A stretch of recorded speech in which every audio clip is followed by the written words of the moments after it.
It was the perfect backdrop for the New York Knicks, the league's king-in-waiting, and the NBA itself. And Christmas Day, of course. While the NFL continues to stake claim over territory usually respected and reserved for the NBA, it has the added advantage of every regular season game meaning something. The advantage the NBA has is a regular season game feeling like everything in the moment, even if it means less in the 82-game grand scheme. For 2 hours, it can feel like the NBA Finals if the investment is there, especially with the backdrop of Madison Square Garden and desperate Knicks fans. Victor Wembanyama was majestic, and the Spurs are getting closer to being a team befitting his talent, worthy of consistent attention on the national stage. They looked fun, harnessing athleticism and getting out on the break many times to catch the Knicks off guard. Fun has never been high on the list of adjectives during their successful eras, but hopefully that changes. I thought their approach was great, said Spurs head coach Mitch Johnson, in the position with Greg Popovich recovering from a November stroke. I didn't feel like it was gonna be too big of a moment.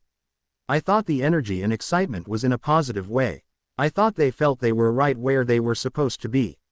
And I thought they played like. Wembanyama wasn't awed by the Garden. In fact, he seemed to rise to the occasion. The only thing missing was a last-second opportunity and the ball being in his hands with a chance to extend the afternoon 5 more minutes.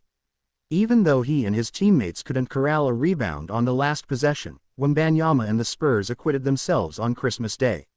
Had Wembanyama's three-pointer not been called off midway through the fourth because of a foul away from the ball, the future would have been the present, the best kind for Adam Silver, as he tallied 42 points, 18 rebounds, 4 assists, 4 blocks and many more changed shot attempts. The 42 was just short of Wilt Chamberlain's Christmas debut record of 45, but a record doesn't need to be set to memorialize this occasion. Ready to be showcased, the heir to everything the Graybeards are still holding on to. Wembanyama is ready to snatch it away from the stately torchbearers, LeBron James, Stephen Curry and Kevin Durant. Tonight just proved, we're not ready yet, Wembanyama said. I'm sure we see that it works, and we're gonna get addicted to things. It's high effort, but it's also high rewards. The Spurs aren't ready, but he is. And the Spurs are .500, nipping at the heels of the older Lakers and Warriors, which means more room to grow this season. And even though he's a little more than a week away from being legally able to drink, Wembanyama speaks with a maturity and confidence while being fully aware of the moment, fully embracing an opportunity to announce his candidacy to the world.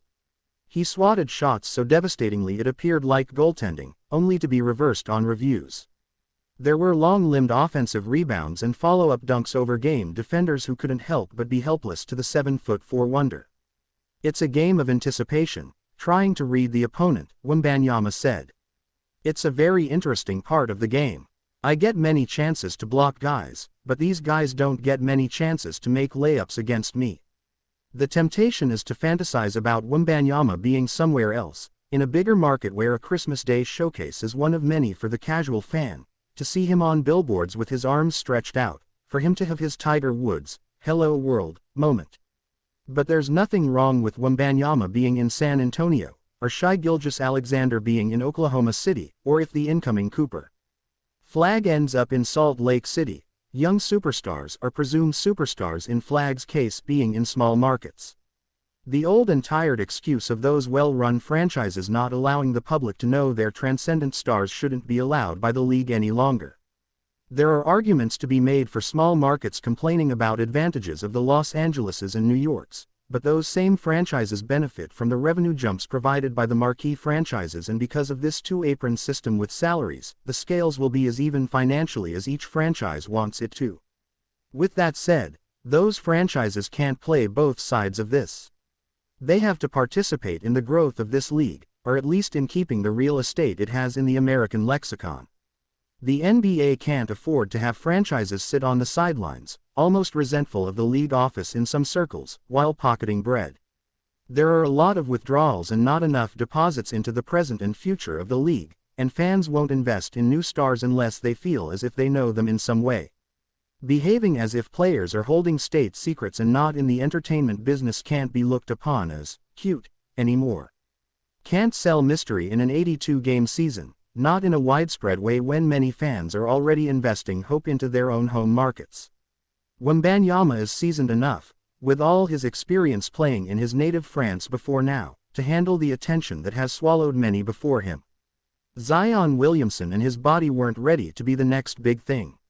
Ja Morant is still rebuilding his reputation after his missteps a couple years ago. That leaves Anthony Edwards as an authentic face, and Wembanyama.